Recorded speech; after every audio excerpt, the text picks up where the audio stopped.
Queria mais uma vez dar boas-vindas a todos vocês que estão aqui nessa noite.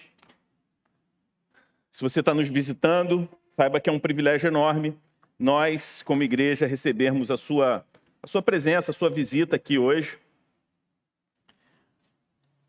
Na última sexta-feira, dia 31 de outubro, nós comemoramos o Dia da Reforma Protestante, dia tão importante para a nossa tradição, o surgimento da nossa tradição e a forma como Deus operou na humanidade para resgatar a sua igreja, a centralidade da sua palavra. E nós, nessa noite, dedicamos esse culto também em gratidão a Deus pela Reforma Protestante. E hoje nós vamos dar continuidade à nossa série de mensagens no livro de Atos. Livro esse que narra o surgimento da Igreja do Senhor. E hoje nós vamos olhar para o texto sagrado, lá no capítulo 13, a partir do versículo 13, onde o apóstolo Paulo ele prega um sermão. E no decorrer desse sermão, ele expõe algumas verdades essenciais da doutrina cristã. Algumas dessas verdades que, inclusive, foram perdidas em determinado momento da história e que a Reforma Protestante trouxe de volta. Vamos nos colocar de pé, desculpa, eu pedi para vocês sentarem, mas em referência à leitura da palavra de Deus, nesse momento nós vamos ler os versículos 13 a 16, a palavra de Deus diz assim: E navegando em Pafos, Paulo e seus companheiros viajaram a Perge da Panfilha. João, porém, deixando-os, voltou para Jerusalém. Mas eles, saindo de Perge, chegaram a Antioquia da Pisídia. No sábado, entraram na sinagoga e sentaram-se. Depois da leitura da lei dos profetas, os chefes da sinagoga mandaram dizer-lhes: Irmãos, se vocês têm alguma palavra de consolo para o povo, falem. Paulo, levantando-se e fazendo com a mão sinal de silêncio, disse: Israelitas, e todos vocês que temem a Deus, escutem. Vamos orar? Deus Santo, nós te agradecemos pela tua palavra. Te pedimos que o Senhor fale aos nossos corações através dela. Que o Senhor abra os nossos ouvidos, a nossa mente, para que possamos receber aquilo que o Senhor quer falar com a tua igreja nessa noite. Obrigado, Senhor Deus, pelo privilégio que tivemos de poder unir as nossas vozes em adoração ao Senhor. Mas que agora, Senhor Deus, de forma reverente, submissa, possamos receber também a tua palavra. Que o Senhor fale e o teu Espírito nos ajude a compreender. Essa é a nossa oração no nome de Jesus. Amém. Você pode se assentar. Você já teve a sensação de que o caminho da sua vida mudou de forma brusca, de repente? Você já teve essa sensação em algum momento da sua vida, sem nenhum tipo de aviso? O caminho, as coisas da forma como estavam caminhando, de repente mudam. Tudo estava planejado, você fez planos, a direção parecia muito clara. Os resultados em determinada área da sua vida eram promissores. E, de repente, algo foge do controle. É assim que começa o trecho que nós vamos meditar nessa noite de Atos 13. Paulo e Barnabé haviam acabado de experimentar dias gloriosos em Chipre. Viram um milagre diante do governador e presenciaram a sua conversão. O evangelho avançava com força. A missão parecia irrepreensível. Mas logo em seguida, um detalhe desconfortável quebra esse ritmo. João Marcos, ele volta para Jerusalém, como está escrito ali no versículo 13, o primeiro versículo que nós lemos nesse trecho. Não sabemos por que João Marcos toma essa decisão. O texto não deixa claro nesse momento. Medo, saudade, cansaço. A primeira viagem missionária que começara sob o poder do Espírito, agora enfrenta um abandono. O abandono de um companheiro e os desafios da estrada se tornam ainda mais difíceis. Mas eles seguem de Pafos até Perge.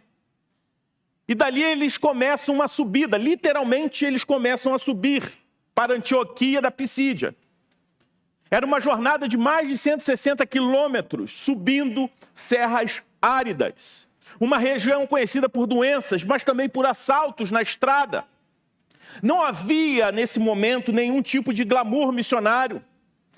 O que havia era uma obediência com os pés cheios de poeira. Chegando à cidade, Paulo e Barnabé começam ali a fazer o que era de costume para eles. Eles vão até a sinagoga ali no sábado, e após a leitura da lei dos profetas, o dirigente daquela reunião se aproxima com uma frase que muda o curso da história, não daquelas pessoas, mas da humanidade. Quando no versículo 15 nós vemos: irmãos, se vocês têm alguma palavra de consolo para o povo, falem. O que nós vemos aqui, para aqueles que já foram da Assembleia de Deus, ou até é da Assembleia de Deus e está nos visitando, o típico momento de oportunidade. Foi dada a oportunidade. Alguém tem uma palavra para dar à congregação aqui reunida? Então Paulo, ele se voluntaria. Era um costume comum, não da forma como talvez a gente veja nos dias de hoje, mas quando alguém que tinha ali a sua capacidade de ensino conhecida, era dada a oportunidade para que trouxesse uma exortação, um encorajamento para a igreja. Então Paulo fala, ele se levanta, ele faz um sinal de silêncio para a congregação e começa um dos sermões mais marcantes do livro de Atos e de toda a Escritura. Esse sermão é o primeiro registro completo de uma pregação paulina. É um discurso cuidadosamente construído, uma pregação saturada pela Escritura, profundamente centrado em Deus e que culmina em Cristo. É interessante, se a gente analisa esse sermão de Paulo, nós vamos ver a estrutura de um sermão bíblico, cristocêntrico, esvaziado de qualquer mensagem de autoajuda, de prosperidade. Um sermão que emerge da Escritura e é aplicado diretamente ao coração das pessoas aquilo que o texto está falando. E é interessante que Paulo começa aquele sermão falando sobre o Deus do Evangelho. Antes de falar do Evangelho em si, da obra redentora em si, ele começa falando do Deus do Evangelho, exaltando as características, exaltando os atributos desse Deus. Antes de comunicar o Salvador, ele exalta o Deus que escreveu a história e que nos conduz até o Salvador. Paulo quer que sua audiência veja o enredo da humanidade sob uma nova perspectiva. A perspectiva de que a história não é sobre o homem, o ser humano, tentando encontrar Deus, mas sobre um Deus encontrando a humanidade, o Deus que nos encontra. É interessante que Paulo aqui está reconstruindo séculos de história em poucos versículos, mostrando um fio contínuo da fidelidade divina. Ele começa falando que Deus escolheu os patriarcas, que Deus libertou o povo do Egito, que Deus suportou sua rebeldia no deserto, que Deus conduziu e proveu juízes e reis para o povo, e finalmente Deus cumpriu a promessa feita a nós em Jesus Cristo, o Salvador. Tudo isso nós vemos em um sermão saturado de teologia, de graça. É uma narrativa que exalta um Deus que cumpre seus propósitos na história. E é exatamente aqui que o texto fala conosco. Porque nós vivemos em uma cultura obcecada pelo controle. Queremos entender cada desvio entender tudo o que acontece, ter uma opinião muito bem definida, uma verdade muito bem definida sobre tudo o que acontece. Temos a tendência de achar que podemos prever cada resultado, dominar cada variável da vida. Mas Atos 13 nos lembra que a história nunca foi escrita por nós. Por trás das decisões humanas, há uma mão soberana. Por trás das circunstâncias imprevisíveis, há um Deus fiel que continua guiando o enredo até o fim. O texto fala sobre o Deus que cumpre as suas promessas. E essa é a primeira parte. Na semana que vem nós vamos continuar nessa verdade.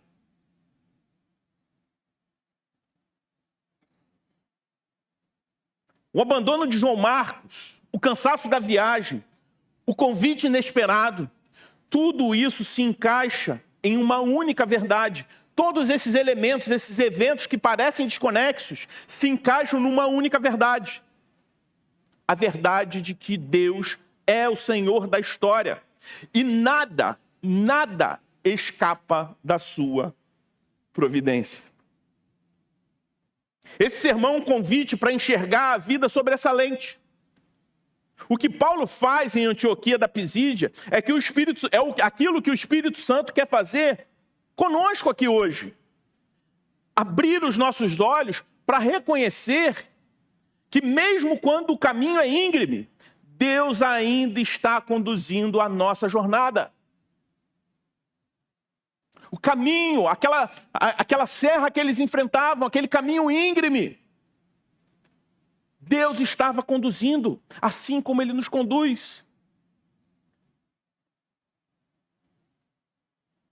E quando a gente seguir nesse texto, nós vamos ver, seguindo o discurso de Paulo, nós veremos 5 retratos da fidelidade divina. Um Deus que escolhe, um Deus que liberta, um Deus que suporta, um Deus que conduz e provê e um Deus que cumpre. E a pergunta que paira sobre cada um de nós é simples e também pessoal.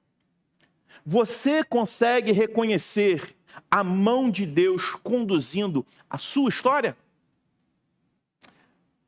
Voltemos para o texto, na primeira parte do versículo 17, a palavra de Deus diz assim: o Deus do povo de Israel escolheu os nossos pais. Versículo 17, primeira parte. O Deus do povo de Israel escolheu os nossos pais.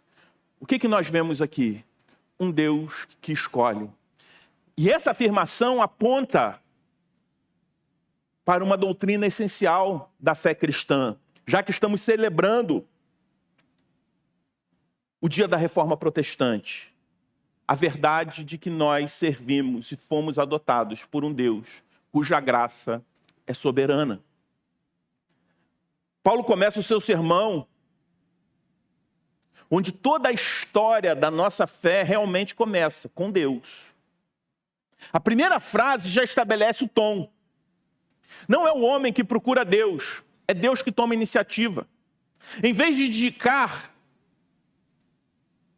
o homem procurando a Deus, ao invés dele começar com um chamado de Abraão ou com uma obediência dos patriarcas, Paulo começa com o verbo escolheu. E esse verbo muda tudo. Antes que houvesse um povo, já havia uma promessa. Antes que houvesse fé, já havia um chamado divino.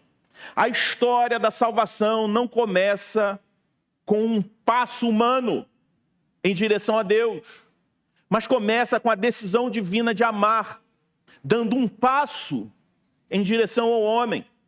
Pastor Tony Merida comenta esse texto dizendo que não é apenas uma introdução histórica daquele fato. O que Paulo faz aqui na abertura do sermão é uma declaração teológica. A redenção começa com a iniciativa soberana de Deus. Aqui o apóstolo Paulo ele quer que os ouvintes recordem que a eleição não é um privilégio a ser exibido, mas uma graça a ser recebida, comenta o pastor Tony Merida. Abraão não foi escolhido porque ele era melhor do que os outros. Ele foi escolhido para ser um canal de bênção para os outros, como está lá em Gênesis 12, de 1 a 3. A escolha de Deus sempre tem um propósito missionário. O eleito é chamado não para exclusão total, mas para a expansão da graça de Deus. Se somos eleitos, se fomos chamados para uma missão. Isso nos leva a refletir e entender que a nossa salvação segue esse mesmo padrão. Eu e você não fomos escolhidos porque tínhamos potencial, mas porque Deus tem um propósito. Como está escrito, Efésios 1:4, Ele nos escolheu nele, antes da fundação do mundo, para sermos santos e irrepreensíveis diante dele. A escolha divina não é um prêmio para os fortes, mas um consolo para os fracos. É a lembrança de que a graça sempre chega primeiro. Isso deve nos encher de humildade e de gratidão e não de orgulho, como muitos tentam fazer e se dizem discípulos e discípulas de Jesus, mas têm o seu coração cheio de orgulho. Deve nos encher de humildade, em primeiro lugar, porque não há mérito nenhum em sermos alcançados por Deus. Não há mérito em mim e em você por sermos alcançados por Deus. Isso deve nos tornar mais humildes. Mas uma humildade que nos leva à gratidão. A gratidão porque se Deus começou a boa obra, Ele também vai completar, como o apóstolo Paulo escreve lá em Filipenses 1:6. Humildade e gratidão são as marcas daqueles que entendem a graça soberana de Deus, salvando pecadores como eu e você. Paulo inicia assim porque ele quer deslocar a confiança daquela audiência.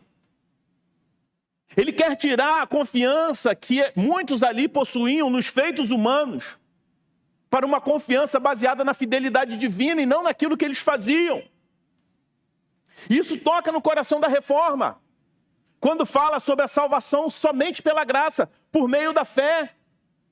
Que não há mérito, não há participação ativa do homem em construir a sua salvação. Na verdade, as nossas boas obras, aquilo que fazemos, é em resposta àquilo que recebemos. A fé verdadeira começa quando nós reconhecemos que a nossa história com Deus começou muito antes de qualquer decisão nossa. A nossa história com Deus começou no coração do próprio Deus, na decisão dele soberana em nos amar, em nos salvar e nos adotar. Mas esse texto também aponta não somente para um Deus que escolhe, mas para um Deus que liberta. Isso toca em outro elemento fundamental, que é a redenção. Continuando o versículo 17, o texto diz: E exaltou o povo quando habitava como estrangeiro na terra do Egito, e com um braço poderoso os tirou de lá. Segunda parte do verso 17. Um Deus que liberta. Depois de mostrar que tudo começa com a escolha de Deus, Paulo prossegue lembrando que o mesmo Deus que chama é o Deus que liberta. E ele relembra aqueles judeus ali do Êxodo, o maior símbolo de redenção do Antigo Testamento, e o descreve como uma obra de exaltação e libertação divina. Essa libertação não foi resultado de um levante popular, não foi resultado de uma revolução política. Israel não saiu do Egito pela força do seu braço, mas pelo braço forte, pela força do braço forte de Deus. Essa é uma imagem poderosa, carregada de ação, mas também de ternura. Um braço estendido, o braço do Senhor estendido, em favor do seu povo oprimido. Paulo relembra esse evento para reforçar que a redenção é sempre obra de Deus, do início ao fim. O Êxodo É o paradigma da salvação. Um povo escravo, incapaz de se libertar, é salvo por um ato soberano da graça de Deus. Deus enviou as pragas, operou um milagre para que o povo saísse. Um povo que por séculos era escravizado. O êxodo é a sombra da obra redentora de Jesus Cristo por nós. Não é meramente um evento histórico que se relaciona especificamente só com o povo de Israel, mas é uma sombra daquilo que Deus fez por mim e por você. Nós éramos escravos do pecado, incapazes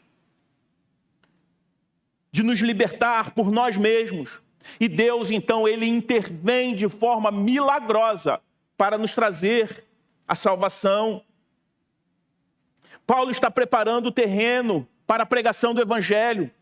A libertação do Egito é a sombra e a cruz é a realidade.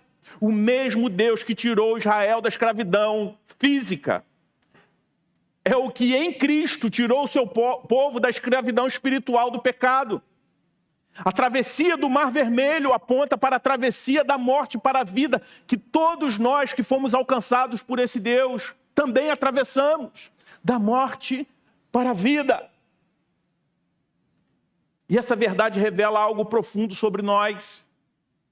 Ainda que libertos, somos frequentemente tentados a viver como quem ainda está no Egito, como quem ainda é escravo, perdoado, mas ainda escravo da culpa, livre, mas ainda acorrentado por lembranças de um passado sem Cristo, salvo, mas com saudades da escravidão. O Evangelho não apenas abre o mar, ele nos conduz até a terra prometida. Deus não apenas nos salva do Egito, mas também nos conduz até si mesmo. A salvação não é apenas libertação do passado, mas uma direção para o futuro. A libertação que Paulo menciona é um ato definitivo. Deus tirou o povo do Egito. Isso também para nós é uma lembrança constante. O mesmo poder que operou no Egito é o que continua agindo na vida de todo crente, de todos nós. O braço de Deus, ele não se encurtou, meu irmão, minha irmã. O braço poderoso de Deus que agiu no passado ainda intervém no presente. Não só intervém, ele sustenta, ele conduz. Assim, quando Paulo recorda o Êxodo, ele não está apenas narrando o passado do povo de Israel, ele está lembrando que o mesmo Deus que libertou Israel ainda liberta hoje. O Evangelho não muda primeiro as circunstâncias de fora, ele liberta o coração por dentro. E um coração liberto é o primeiro sinal de uma vida guiada pelo Deus da história. E esse mesmo Deus,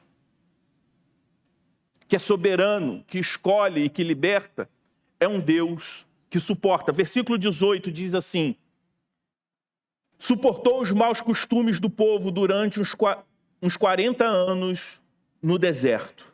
Um Deus que suporta. E aqui nós vemos um atributo de Deus, a paciência, a longanimidade do Senhor. Paulo segue o fio da história e menciona uma das fases mais vergonhosas da trajetória de Israel, o período do deserto, onde o povo pecou, onde o povo exibiu ali seus maus costumes e ainda assim o Senhor o suportou. E quando Paulo lembra isso, ele não está fazendo isso com o objetivo de envergonhar o povo, e sim para revelar o caráter paciente de Deus. O verbo suportou aqui pode ser traduzido de duas maneiras complementares. Uma, tolerou pacientemente, ou carregou nos ombros.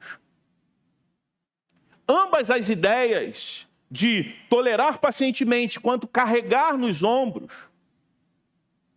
estão presentes no texto. um Deus que é paciente e um Deus que sustenta. O mesmo Deus que é paciente é o Deus que sustenta. Esse versículo é uma das declarações mais belas da longanimidade divina em toda a Escritura. Israel murmurou, Israel duvidou, Israel reclamou, Israel se desviou, mas Deus permaneceu fiel. A fidelidade do Senhor não dependeu da circunstância do povo, mas do seu próprio caráter. A fidelidade de Deus não depende da sua ação. A fidelidade de Deus é um atributo dele mesmo. E essa é a natureza da graça divina. Ela não se esgota quando eu e você tropeçamos. A paciência de Deus é mais longa que o meu e o seu deserto. Porque todos nós temos os nossos desertos. Temporadas de incredulidade, de desânimo, de teimosia, de reclamação, de murmuração. E é justamente aí que experimentamos o Deus longânimo, paciente, que nos suporta. Ele não se irrita como nós nos irritamos uns com os outros. Graças a Deus por isso. Ele não abandona quando o cansaço chega. Ele nos carrega. Como um pai que carrega, que pega o seu filho nos braços depois de uma longa caminhada. Não sei você, que é pai, que é mãe, provavelmente já experimentou isso. Depois de um dia cansativo, uma longa caminhada, seu filho pede colo. E você pacientemente o carrega. Se eu e você, que somos pais imperfeitos, fazemos isso, como não faria o Pai perfeito, sem pecado, que nos adotou? Deus leva o seu povo quando o seu povo não consegue mais andar. O deserto é o lugar onde toda a força humana acaba, mas é o lugar também onde a fidelidade divina começa a brilhar. Quantas vezes Deus já sustentou você em silêncio, quando você achava que era você que estava resistindo? A paciência de Deus é um dos maiores milagres da história da redenção. E é ela que garante que a graça não é uma ideia, mas uma realidade. O mesmo Deus que suportou Israel por 40 anos no deserto é o Deus que hoje suporta e sustenta a sua igreja. Ele não apenas perdoa, ele acompanha.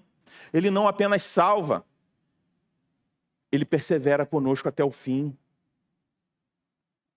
E esse mesmo Deus que suporta é um Deus que conduz e provê.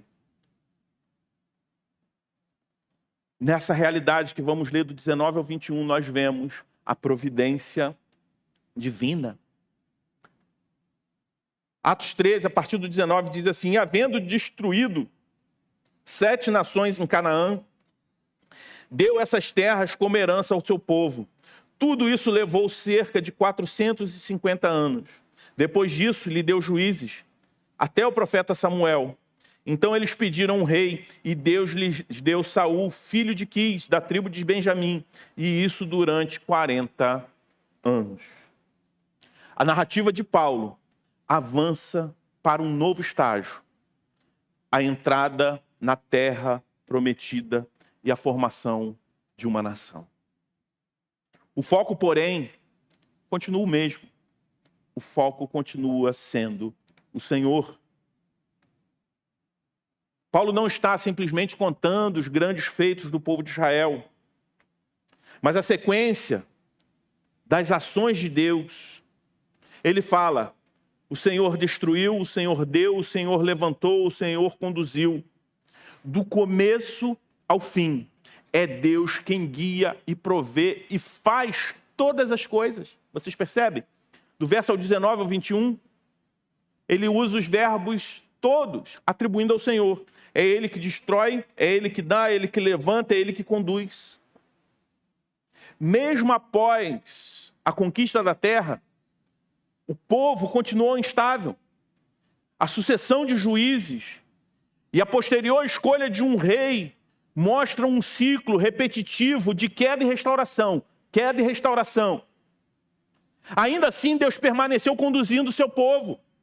Mesmo quando o povo insistia em trilhar seus próprios caminhos, Deus permaneceu fiel.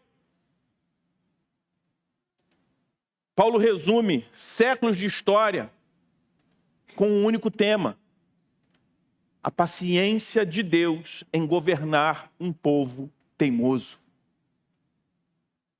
O pedido de um rei foi um ato de uma rejeição direta ao governo do Senhor. E como que o Senhor reage? Com destruição? Não. Ele transformou até mesmo o erro em oportunidade de graça. Usou a monarquia para preparar o caminho do verdadeiro rei Jesus. Essa é uma das marcas mais recorrentes e também reconfortantes da providência divina.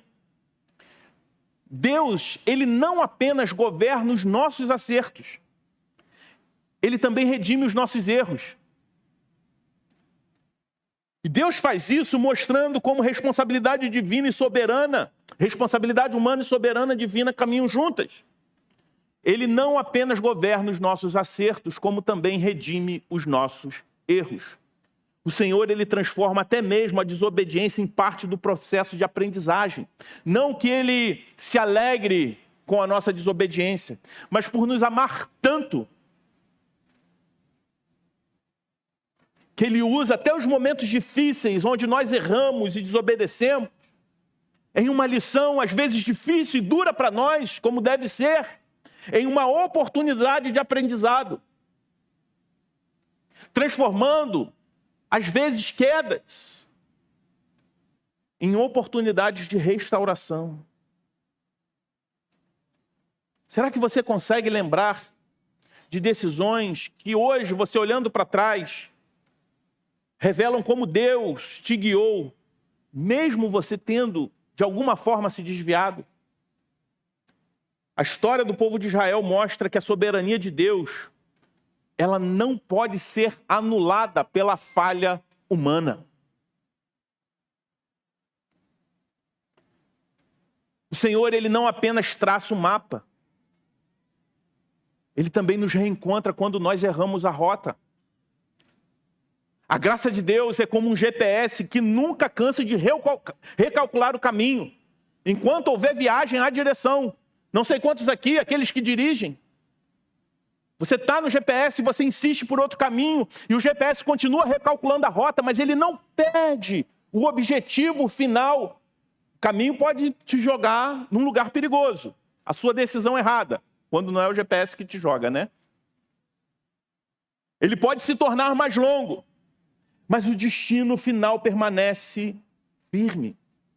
Ele vai te conduzir por dentro daquele caminho pior que você escolheu, por sua teimosia. Mas ele não cansa de recalcular a rota. Enquanto há viagem, há direção. E note o detalhe. Paulo menciona que Deus deu juízes. E depois fala que foi Deus que deu Saul, o rei Saul. Até a escolha equivocada do povo é descrita como um doar de Deus. Isso significa que o Senhor, ele continua no comando mesmo quando o seu povo erra.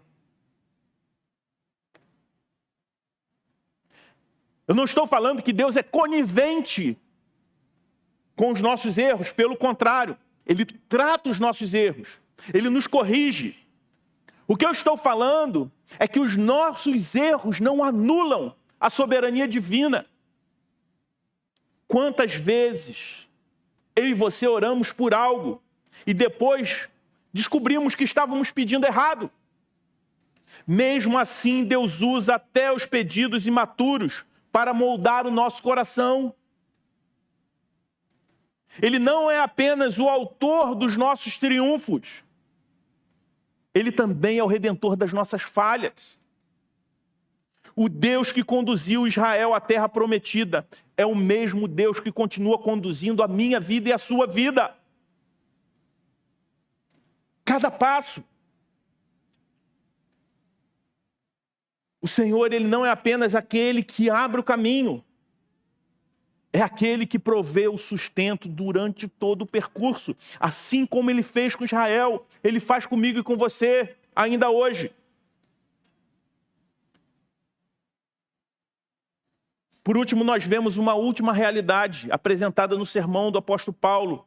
O mesmo Deus que conduz e provê é um Deus que cumpre. E aí nós vemos um retrato da sua fidelidade.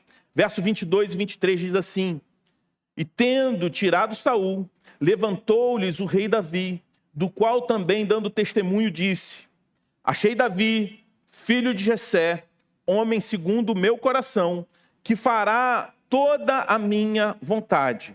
Da descendência desse, conforme a promessa, Deus trouxe a Israel o Salvador, que é Jesus. O Deus que cumpre. A história que começou com a escolha de Abraão, atravessou séculos de promessa, libertações, paciência, agora chega no seu clímax. O Deus que cumpre aquilo que promete. Depois de Saul, Deus levantou Davi, e de Davi levantou o Messias, Jesus Cristo. Em uma única frase, Paulo conecta toda a linha do tempo da redenção. Toda a linha do tempo da história de Israel, mostrando que ali Deus já estava agindo na história para aquilo que é o centro, para aquele que é o propósito único, que é a vinda do seu filho. E é interessante que ele fala da descendência desse, conforme a promessa, Deus trouxe a Israel o Salvador, Jesus. Observe que o verbo aqui ele muda de tempo. Até aqui Paulo estava falando, Deus deu, Deus escolheu, Deus libertou, Deus suportou, Deus conduziu. Agora ele afirma, Deus trouxe. Não é mais algo em andamento, é algo que se cumpriu. O Deus que prometeu finalmente entrou na história. Paulo encerra o primeiro movimento do seu sermão, mostrando que toda a fidelidade de Deus no passado apontava para Cristo. Jesus não é um novo capítulo da história de Israel, ele é o cumprimento de toda a história. Em Cristo, todas as promessas de Deus se tornam sim e amém, como o próprio apóstolo Paulo fala lá em 2 Coríntios 1:20. A história não é cíclica, muito menos aleatória. Ela tem um centro e esse centro é Jesus Cristo. Quantas vezes nós olhamos para as nossas vidas e enxergamos apenas os fragmentos dela? Não é verdade? Olhamos para a nossa história e só enxergamos os fragmentos. Promessas que parecem distantes, orações que parecem sem respostas, dias aleatórios que parecem não se conectar. Mas Atos 13 nos lembra que Deus nunca deixa uma promessa suspensa. Pode parecer demorado, mas Ele cumpre. E a cruz é o selo da fidelidade divina. O lembrete eterno de que Deus não falha em sua palavra. A ressurreição é a prova de que as suas promessas não têm prazo de validade. Assim como Deus trouxe o nosso Salvador no tempo certo, Ele também cumpre as suas promessas na hora certa. E Ele prometeu que esse mesmo Salvador que veio vai voltar. Não importa quanto tempo isso demore, mas Ele voltará no tempo certo. O relógio da graça de Deus, ele nunca atrasa. Mas também não adianta. Ele é pontual. O Deus que começou a história é o Deus que a completa. O Deus que começou a história não abandona o roteiro pelo meio. O cumprimento em Cristo é o testemunho de que a fidelidade de Deus não é uma mera lembrança do passado, um mero registro histórico do passado, mas a garantia do meu futuro e do seu futuro. A mensagem de Paulo em Antioquia da Pisídia é mais do que um resumo histórico da nação de Israel.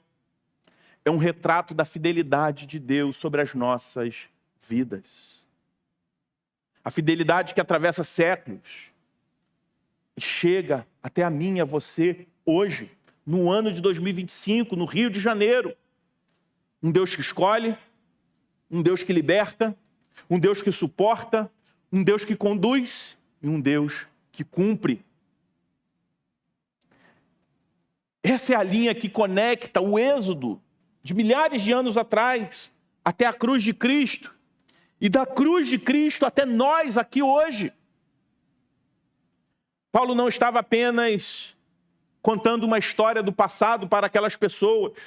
Ele estava proclamando o presente. O mesmo Deus que foi fiel com Israel é fiel com você. O sermão de Paulo não era apenas para aquelas pessoas, mas também para nós. O mesmo Deus que foi fiel no passado com Israel, que Paulo estava afirmando ser fiel com aquele povo ali reunido, é o Deus que é fiel para comigo e para contigo hoje. O sermão de Paulo é uma teologia da graça, contada de forma de história. E toda história verdadeira, ela termina em Cristo. Em Jesus, Deus cumpre a promessa que começa lá com Abraão, atravessou Davi, mas que alcança cada pecador arrependido e que recebe a Cristo como seu Salvador. Jesus Cristo é a prova de que o autor da história também entrou na história, não como um espectador, mas como seu Salvador, como Salvador do mundo. O Evangelho é o ponto final e, ao mesmo tempo, o novo começo da história. A cruz encerra um ciclo de culpa e a ressurreição inaugura um capítulo de esperança. Portanto, meu irmão, minha irmã, quando você olhar para a sua própria história, mesmo com perdas, com desvios, com recomeços, lembre-se de uma coisa: o mesmo Deus que escreveu o enredo de Israel ainda escreve histórias de redenção hoje. O Deus que escreveu o enredo, ele não apenas começou a boa obra, ele há de completá-la na minha vida e na sua vida, para a glória do nome dele. Amém? Vamos nos colocar de pé e vamos orar.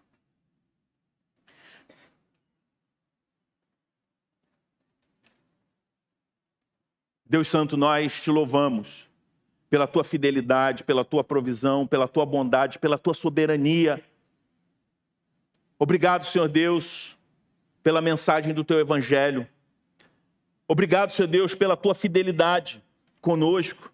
Assim como o Senhor foi fiel para com o povo de Israel no passado, o Senhor continua sendo fiel hoje. Obrigado, Senhor Deus, assim como o Senhor redimiu aquele povo, o Senhor também nos redimiu e continua nos redimindo.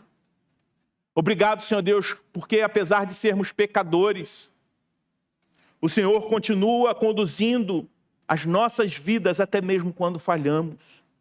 Nos ajude, Senhor Deus, a sermos submissos à tua correção, à tua disciplina, à tua provisão. Abra, Senhor Deus, os nossos corações e mentes para que possamos compreender e encarnar, Senhor Deus, a mensagem do Evangelho, que possamos confiar única e exclusivamente no nosso Senhor e Salvador Jesus Cristo. Que não seja a força do nosso braço, que seja a tua graça operando em nós. Obrigado, Senhor Deus, porque tu és um Deus fiel, Um Deus que fala conosco, que nos conduz, que nos dirige, que nos sustenta e que nos guarda. Por conta do teu amor. Um Deus que nos ama apesar de nós. Obrigado, Senhor Deus, por essa realidade. No nome de Jesus que nós oramos. Amém. Amém.